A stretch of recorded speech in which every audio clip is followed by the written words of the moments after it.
அதுவும் நம்மளுடைய அமீரகத்திலே உள்ள ஒருத்தங்க வந்து இன்னைக்கு பேசக்கூடிய அளவுக்கு ஒரு ஷார்ட் ஃபிலிமை ரிலீஸ் பண்ணி அதில் அவார்டும் எடுத்திருக்காங்க. புறப்பாடு அப்படின்ற கதை எழுதுறது வந்து நான் முதல்ல ஒரு லைன் எழுதி நம்ம ஃப்ரெண்டு கொடுத்து அந்த ஃப்ரெண்டு ஒரு ஜோக்காக ஒரு படத்தை எழுதி கொடுத்துட்டாங்க.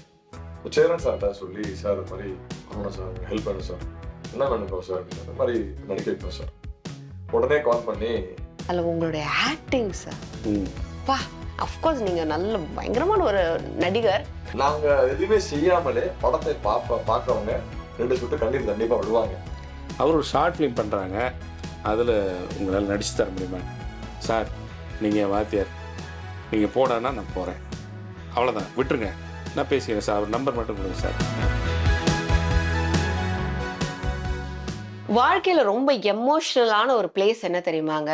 எந்த இடம்னாலும் எடுத்துக்கோங்களேன், அது ஒரு பஸ் ஸ்டாப்பாக இருக்கலாம், இல்லைனா ரயில்வே ஸ்டேஷனாக இருக்கலாம், இல்லைனா ஒரு ஏர்போர்ட்டாக இருக்கலாம், ஒன்றுமே வேணாம், வீட்டு வாசல்ல இருந்து கூட நம்ம ஒருத்தங்களை அனுப்புகிறோம் இல்லை ஒருத்தங்களை ரிசீவ் பண்ணுறோம் அப்படின்னா அது வந்து ஒரு பயங்கரமான ஒரு எமோஷ்னல் ஃபேக்ட் தான். அது ஒவ்வொரு நாளும் ஒவ்வொரு செகண்டுமே ஒவ்வொருத்தங்க வாழ்க்கையிலுமே நடக்கக்கூடிய ஒரு விஷயம். வணக்கம், நான் உங்கள் சாரா, ஸ்ப்ரெட் ஸ்மைல்ஸ் மீடியாவில். இன்னைக்கு இந்த ஒரு எமோஷ்னல் ஃபேக்ட், இந்த ஒரு வார்த்தை, ஏன்னா ஏர்போர்ட்லேருந்து நம்ம யாராவது குடும்பத்துலேருந்து வராங்க அப்படிங்கும்போது அப்படியே கட்டி அணைக்கிறதுக்காக நம்ம வெயிட் பண்ணுவோம். அதே குடும்பத்தினர் வந்து நம்ம அமீரகத்தை விட்டு கிளம்புறாங்க அப்படிங்கும்போது அதே ஏர்போர்ட்ல அப்படியே அழுகையோட நம்ம வந்து அவங்கள அனுப்புவோம். ஸோ ஆனந்த கண்ணீர் ஆகட்டும், இல்லைன்னா அனுப்பும்போது உள்ள ஒரு கண்ணீர் ஆகட்டும், எல்லாமே வந்து ஒரு சேரக்கூடிய ஒரு இடம் தான் நான் சொன்னேன் இந்த மாதிரி ஸ்டேஷன்ஸ் எல்லாமே.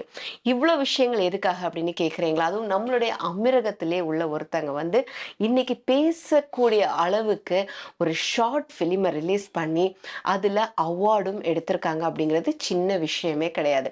நிறைய பேருக்கு தெரிஞ்சிருக்கலாம், தெரியாதவங்க இவங்களை கண்டிப்பா தெரிஞ்சுக்கணும். இவங்களை பத்தி நான் சொல்றதுக்கு முன்னாடி 2 விஷயங்கள் இருக்கு. முதல்ல இப்ப நான் வந்து ஒரு ஷார்ட் ஃபிலிம் வந்து அவங்க அவார்ட் வாங்கியிருக்காங்க அப்படின்னு சொல்லியிருக்கேன். நான் அதுக்கு முன்னாடி இவங்களை பத்தி தெரிஞ்சுக்கிறதுல முக்கியமா அமீரகத்துல வெளிநாடுகள்ல நம்ம வாழும்போது ரொம்ப துக்கத்துக்கான ஒரு விஷயம் நம்மளுடைய சொந்தங்களை இழந்து போறது. அது வந்து பயங்கர வேதனை. அண்ட் அவங்களுடைய சொந்தங்கள் இந்த ஊர்ல இல்லாம ஊர்ல தவிப்பாங்க, என்ன ஆச்சோ ஏதாச்சோ, எப்படி வந்து அந்த உயிர் பிரிந்தாலும் அந்த அவங்களை எப்படி ஊர்ல கொண்டு வந்து சேர்ப்பாங்க அப்படின்னு ரொம்ப ரொம்ப கஷ்டமான ஒரு விஷயங்க. அதை பார்க்கறதுக்கோ இல்லை நியூஸ்ல படிக்கிறதுக்கோ ரொம்ப சுலபமா இருக்கும். ஆனா அதை தன்னுடைய அதாவது எந்த ஒரு உதவியும் இன்னைக்கு வந்து அவங்க வந்து ஒரு பேர் வச்சு அதுக்கு ஒரு குரூப்பா கொண்டு போனா கூட அதை தொடக்கி வச்சு இன்னைக்கும் மக்களுக்கு இடையில மக்களாக மட்டுமே இருக்கக்கூடிய கௌசரை வந்து வெரி ஃபர்ஸ்ட் டைம் நம்மளுடைய ஸ்ப்ரெட் ஸ்மைல்ஸ் மீடியாவில் இன்ட்ரடியூஸ் பண்ணுறதுல எனக்கு ரொம்ப ரொம்ப சந்தோஷமாக இருக்குது. அவரை சொல்லும்போது மிஸ்டர் கௌசர், திரு கௌசர், ஏன்னா மதிப்பிற்குரிய கௌசர் அப்படின்னு நான் சொல்லணும். ஆனாலும் அதையும் கடந்து நல்ல ஒரு நண்பராக வந்து இருக்காங்கன்னு நினைக்கும் போது அந்த ஒரு சந்தோஷம். வணக்கம், எப்படி இருக்கீங்க? எனக்கு ஆக்சுவலி சொல்ல என் கண்ணே கலங்கிருமோ அப்படின்னு நான் பயந்துட்டேன். ஜோக்ஸ் அப்பார்ட் எல்லாத்தையும் கடந்து Kausar, I feel very very very proud. ஏன்னா அமீரகத்தில் வந்து ரீபேட்ரியேஷன் அப்படிங்கிற ஒரு விஷயத்த இந்த நேரங்களில் அதில் வந்து ஜாதி, மதம், மக்கள், இனம், குலம் எல்லாம் எதுவுமே கிடையாது. ஏன்னா நிறைய எக்ஸ்பீரியன்ஸ் என்கிட்ட பர்சனலாக ஷேர் பண்ணுறது உண்டு. இப்போ ரீசெண்டாக ஒரு குழந்தை வந்து ஏர்போர்ட்லேருந்து வர்ற வழியில் ஒரு ஆக்சிடெண்ட்டில் இறந்துறாங்க.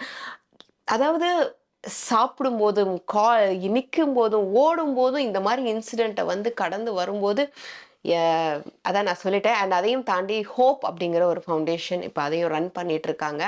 எல்லாருக்கும் ஹோப்போட இருக்கிற Kausar, over to you. Welcome. வணக்கம்.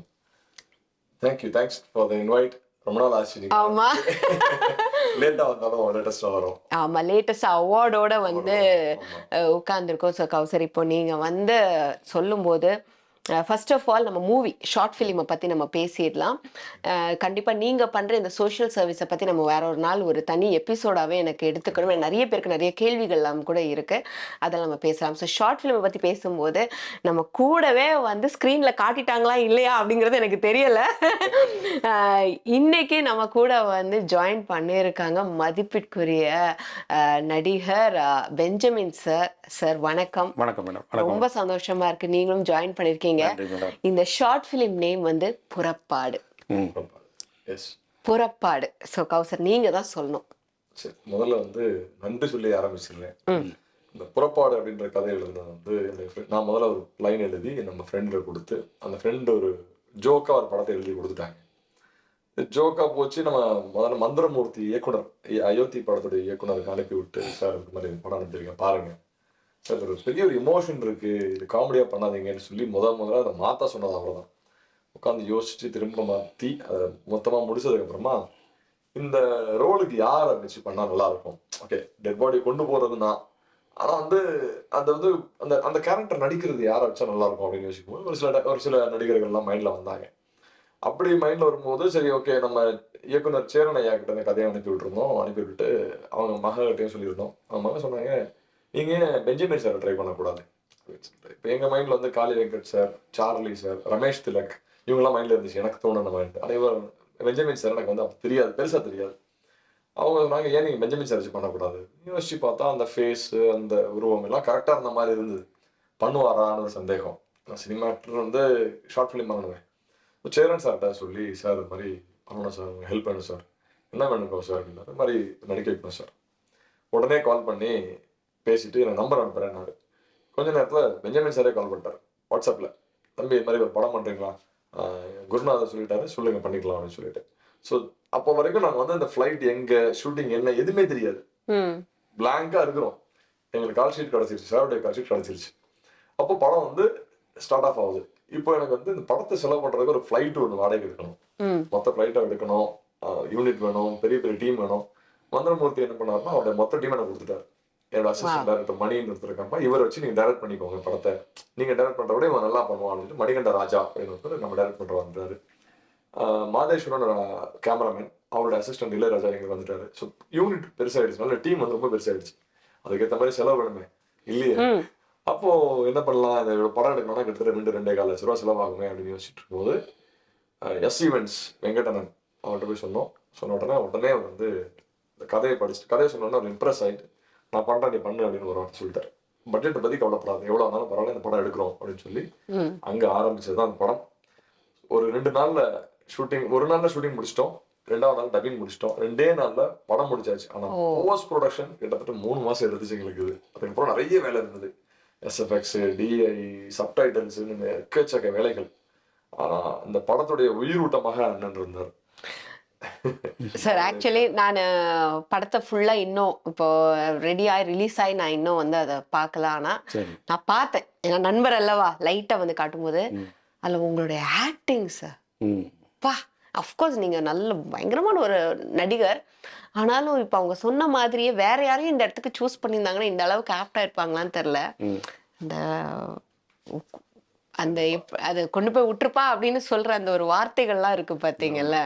ஏன்னா எனக்கு தெரியாதுல்ல, நம்ம ஏதாவது சொல்லிடலாமா சொல்லக்கூடாதான்னு வேற எனக்கு தெரியாது. அதனாலதான் கதையை சொல்ல மாட்டேன். வந்து அந்த எக்ஸ்பிரஷன்ஸ் ரொம்ப நல்லா பண்ணுவாங்க. அதாவது ரொம்ப ஓவர் ஆக்டிங் பண்ணாம, அதாவது நான் தான் அடுத்த சிவாஜி அப்படிங்கிற மாதிரிலாம் இல்லாம சட்டிலா ஒரு சாதாரண மனிதன், பக்கத்து வீட்டுக்காரன், நம்ம கூட பயணிக்கக்கூடிய சக ஒரு பயணி எப்படி பேசுவாங்களோ அவ்வளவு அழகா நேச்சுரலா ஒரு ஆக்டிங் பண்ணதை பார்த்து, கூட நான் நடிச்சதுனால என்னவோ என்ன நல்லா சொல்றாங்க, நல்லா நடிச்சிருக்கீங்கிறாங்க. ஸோ உங்களுடைய கூட இருக்கிறவங்க எப்படி நடிக்கிறாங்களோ அதை பொறுத்துதான். இவர் ஓவரா நடிச்சிருந்தாரா நான் ஓவரா நடிச்சிருப்பேன். அப்போ அது வந்து ஒரு மாதிரி ரொம்ப எமோஷன் பிழிஞ்சி அழுது எடுத்துற மாதிரி இருக்கும். இது வந்து நாங்க எதுவுமே செய்யாமலே படத்தை பாக்குறவங்க 2 சொட்டு கண்ணீர் கண்டிப்பா விடுவாங்க.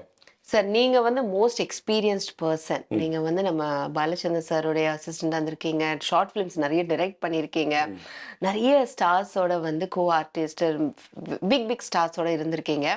இப்படி இந்த ஒரு படத்தை கேட்டதுமே, ஏன்னா கௌசர் மாதிரி வந்து ஒரு நியூ பர்சன், அவங்க வந்து அதுவும் துபாயில் இருக்காங்க, ஒரு படத்தை டைரக்ட் பண்ணணும்னு சொல்கிறாங்க. யாரோட ரெக்கமெண்டேஷன் இருந்தாலும் நமக்கு ஒன்று தோணும்ல, இதை பண்ணலாமா, இது என்ன கதை, இது எப்படி இருக்கும், உங்கள் மனசில் என்ன சார் ஓடிச்சு? சாரை பற்றி எனக்கு தெரியாதுங்க. இப்போ சேரன் சார் வந்து திடீர்னு நைட்டு ஒரு மணி இருக்கும் ஃபோன் பண்ணாங்க. ஃபோன் பண்ணி நான் இரடா சேரன் சார் ஃபோன் பண்ணுறாரு அப்படின்னு சொல்லி, ஐயா சொல்லுங்கள் அப்படின்னு. பெஞ்சமின் ஒரு ஹெல்ப் எனக்கு நீங்கள் பண்ணணும். என்ன சொல்லுங்கய்யா? அது மாதிரி என்னுடைய நண்பர் ஒருத்தர் கௌசர்னு ஒருத்தர் இருக்கார், கௌசர் பாய். அவர் வந்து இந்த மாதிரி வேலையெல்லாம் செஞ்சிட்ருக்காரு. இந்த இறந்து போனால், அமீரகத்தில் யாராச்சும் இறந்து போனால் அங்கேருந்து இங்கே கொண்டாந்து விட்டுற சோசியல் ஒர்க் பண்ணிகிட்ருக்காரு. அவர் ஒரு ஷார்ட் ஃபிலிம் பண்ணுறாங்க, அதில் உங்களால் நடிச்சு தர முடியுமா? சார் நீங்கள் வாத்தியார், நீங்கள் போடான்னா நான் போகிறேன், அவ்வளோதான், விட்டுருங்க, நான் பேசிக்கிறேன் சார், அவர் நம்பர் மட்டும் கொடுங்க சார் அப்படின்னேன். Thank you very much. நன்றிலாம் சொல்லக்கூடாது சார், நீங்கள் நன்றி சொல்லக்கூடாது, நான் தான் உங்களுக்கு நன்றி சொல்லணும் அப்படின்ட்டு உடனே சாருக்கு அடித்தேன். அடித்து, அண்ணா இந்த மாதிரி சார் பேசுகிறாங்க, என் குருநாதர் பேசுனாங்க, அது மாதிரி எப்போண்ணே டேட்டு சொல்லுங்கள் வந்துடுறேன்.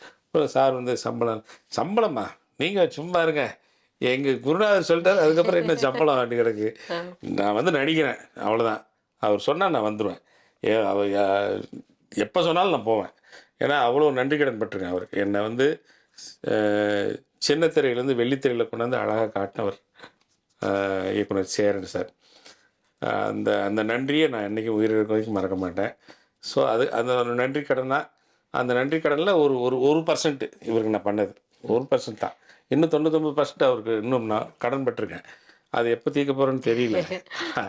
அது இந்த கதையை ஃபஸ்ட்டு வந்து ஹியூமராக தான் பண்ணியிருந்தாங்க.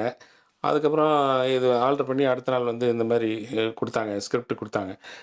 பார்த்தோன்னே சரி ஓகே. அப்போ சார் சொன்னாங்க, இந்த மாதிரி ரொம்ப கொஞ்சம் ஷட்டில்டாக பண்ணுங்கள், அந்த காமெடி எக்ஸ்பிரஷன் அது இதெல்லாம் வேண்டாம், இது வந்து அந்த மாதிரி அந்த ஃபீல் வேணும் எனக்கு அப்படின்னு சொல்லி கௌசர் சார் சொன்னாங்க. சரிங்க பாய் பண்ணிடுவோம் அப்படின்னு சொல்லி பண்ணோம். போட்டி போட்டு நடிக்கிற மாதிரி நடித்தோம் 2 பேரும். ஆமாம் ஆமாம், நான் ஒன்று சொல்கிறேன், அவர் ஒன்று பேச, நான் பேச, அவர் பேச. அவர் டைரக்டர் ரொம்ப இவர் மணிகண்டன் ரொம்ப குஷி ஆகிட்டார். ஆமாம். அப்போ இவர் பார்க்குறாரு, நான் டைலாக் பேசி முடிச்சோடனே இவர் பார்க்குறாரு, இவர் உடனே ஓகே அப்படின்னு. இவர் ஓகேன்னா உடனே அவர் அடுத்த டைலாக் ஒவ்வொரு தடவையும் இவர் பார்த்துக்கிட்டே இருக்கார். இவர் இன்னொரு தடவை போகலாம் அப்படின்னு சொன்னாலும் இன்னொரு வாட்டி ஒன்று டேக் போவார். அப்படி அவருக்கு என்ன ஃபீல் வேணுமோ அதை வந்து எங்கிட்ட இருந்து கேட்டாங்க. நான் ஒரு ஒரு ஒரு 10% கொடுத்துருப்பேன்னு நினைக்கிறேன். ஆமா, எனக்கு நான் அந்த பர்சனலி நான் அந்த கொஞ்சம் கொஞ்சம் பார்த்த அந்த சீனை கூட வந்து நான் சொன்ன ஒரே ஒரு விஷயம்னா, இது ஷார்ட் பிலிமா பண்ண வேண்டிய ஒரு படமே கிடையாது. நிச்சயமா மேடம், நிச்சயமா இது ஃபியூச்சர் பிலிமா பண்ணிருக்கணும். கண்டிப்பா அந்த அளவுக்கு வந்து ஒரு இவ்வளவு அழகா இந்த ஒரு ஸ்டோரி எல்லாம் கொண்டு வர முடியுமா கௌசர், உனக்குள்ளே இவ்வளவு விஷயங்கள் அப்படிங்கிறது. ஏன்னா இதுல வந்து நடிப்பு கிடையாது, இது வந்து அவங்க யோசிக்க தேவையில்லை, இது வந்து அவங்களுக்கு உள்ள வந்து வாழ்ந்துட்டு இருக்கிறது வந்து எப்படி அதை வந்து அவங்க அதை ஃபீல் பண்ணி வெளியில கொண்டு வந்திருக்காங்க அப்படிங்கறதுதான் அந்த ஒரு மூவில. ஸோ நீங்க பார்த்து உங்களுக்கு எப்படி சார் இருந்தது அந்த படத்தை? அதான் மேடம், ஒரு பாடி கொண்டு வரணும்னா எவ்வளவு ஸ்ட்ரகிள் பண்றாங்க அப்படிங்கிறது வந்து இது நடிக்கும்போது தான் எனக்கு தெரியுது. நடிப்புக்கே இவ்வளவு கஷ்டப்படுறாங்களே, இது உண்மையாக நிஜமாக அங்கேருந்து பாடி எடுத்துட்டோம்னா எவ்வளோ கஷ்டப்படுவாங்க. அது எவ்வளோ ஃபார்மாலிட்டி இருக்குது கவர்மெண்ட்டில். அது போய் இப்போ அமெரிக்கத்தில் போய் பெர்மிஷன் வாங்கி அது வரைக்கும் அந்த பாடியை வந்து பத்திரமா வச்சுருக்கணும். வந்து ஃபேமிலியை ஹேண்டில் பண்ணணும், சொந்தக்காரங்கள்ட்ட காட்டுற வரைக்கும் இவங்களுடைய பொறுப்பெடுத்து எந்த விதமான பிரதிபலனும் எதிர்பார்க்காம செய்கிறதுன்றது உண்மையிலே மிகப்பெரிய ஒரு விஷயம். அந்த ஹோப் ட்ரஸ்ட்டுக்கு உண்மையிலே நான் அந்த நேரத்தில் நான் நன்றி சொல்லிக்கிறேன். ரொம்ப ஹேட்ஸ் ஆஃப். அதாவது நாங்கள்லாம் எங்களுக்கெல்லாம் செய்ய துணியாத ஒரு காரியத்தை துணிஞ்சு செய்கிறாங்கன்னா உண்மையிலே மிகப்பெரிய விஷயம். எத்தனையோ கோடி மக்கள் இருக்காங்க, அந்த கோடியில் ஒருத்தராக எங்கள் கௌசர் பாய் இருக்கிறது உண்மையிலே ரொம்ப சந்தோஷமாக இருக்குது. ஆமாம். So Kausar, what you want to talk? எப்போ நாங்கள் வந்து புறப்பாட பார்க்க முடியும், எதில் பார்க்க முடியும், என்னைக்கு எங்கள் எல்லாருக்கும் மக்களுக்கும் வந்து அந்த ஷார்ட் ஃபிலிமை நீங்கள் ரிலீஸ் பண்ணுறீங்க, என்ன பிளான் வச்சுருக்கீங்க? இல்லை, இப்போதைக்கு வந்து அமீரகத்தில் நடந்த குறும்பட போட்டியில் சிறந்த இயக்குனர், சிறந்த கதை, திரைக்கதை, அதுக்கான அவார்டு வாங்கியிருக்கோம். சென்னையில் நடந்த டிஸ்கவரி பப்ளிகேஷன்ஸ் அவங்களுடைய விருது போட்டியில் 167 படம் செலக்ட் ஆச்சு. அந்த 167 படத்துல 3ஆவதா நம்ம படம் வந்திருக்கு. அப்புறம் 3ஆம் பரிசு வாங்கியிருக்கோம். ஸோ இது பார்க்கும்போது இந்த படத்தை வந்து கொஞ்சம் வெயிட் பண்ண வைக்கலாம், இன்னும் சில விருதுகளுக்கு அனுப்புவோம், இந்த படம் வந்து நிறைய விருதுகள் வாங்குன்ற நம்பிக்கை இருக்கு.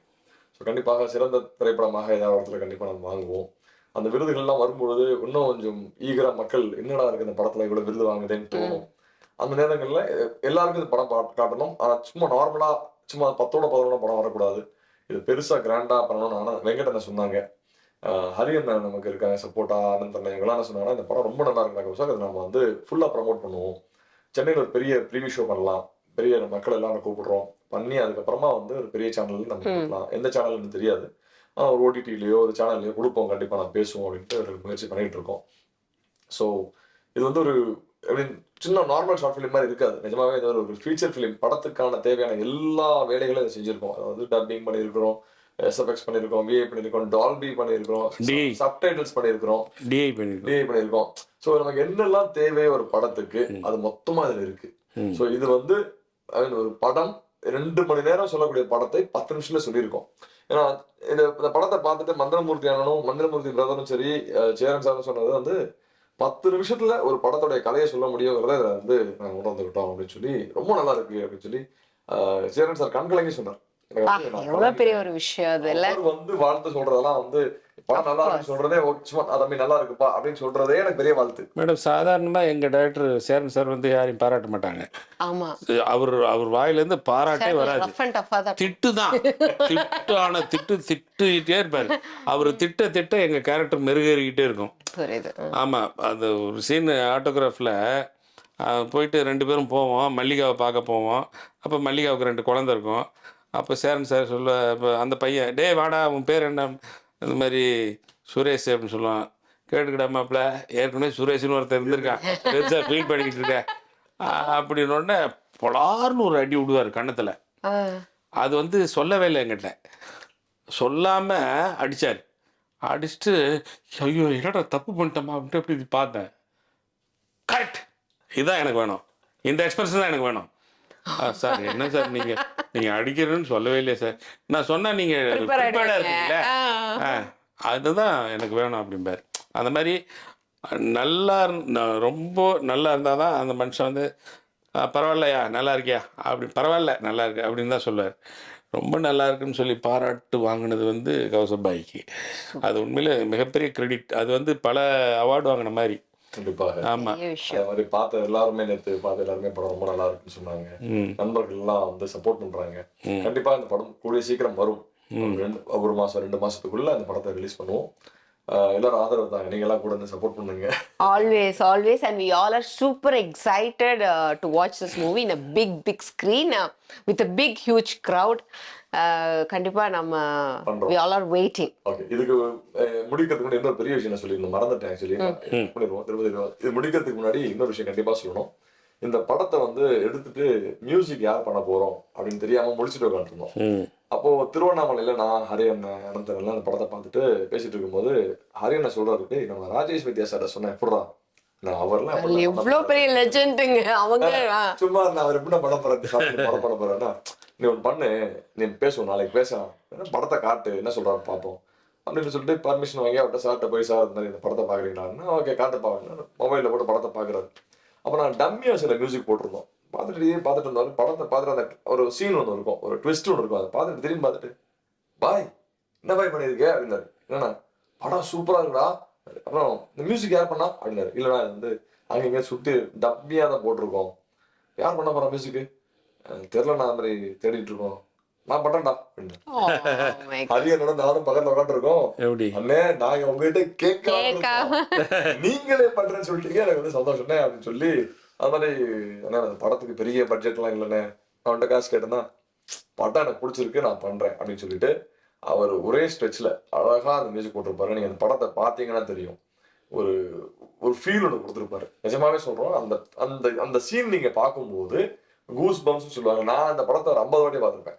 ஒவ்வொரு வாட்டி பார்க்கும்போது அந்த மியூசிக் நமக்கு வந்து அந்த கூஸ் பம்ப்ஸ் தரும். ஸோ டெஃபினெட்லி ராஜேஷ் வைத்தியா சாருக்கு பெரிய நன்றி சொல்லணும். சேரன் சார், வெங்கடண்ணன், மந்திரமூர்த்தி, மணிகண்டன், இளையராஜா. நீங்க எப்படி சொன்னீங்கன்னா நீங்க ஒருத்தர் பேரை விட்டீங்கன்னு வைங்க, அந்த ஏர் ஹோஸ்டஸ் ஒருத்தங்க இருக்காங்க, எல்லாருக்குமே அனுபரவி நடிச்சிருக்காங்க, ரொம்ப நல்லா நடிச்சிருந்தாங்க. அவங்களும் நிறைய வாய்ப்புகள் அவங்களுக்கு வரும். ஐயாவுக்கு திரும்பவும் சினிமாவில ஒரு ரவுண்ட் வேற மாதிரி இருக்கும், வேற மாதிரி என்ட்ரி.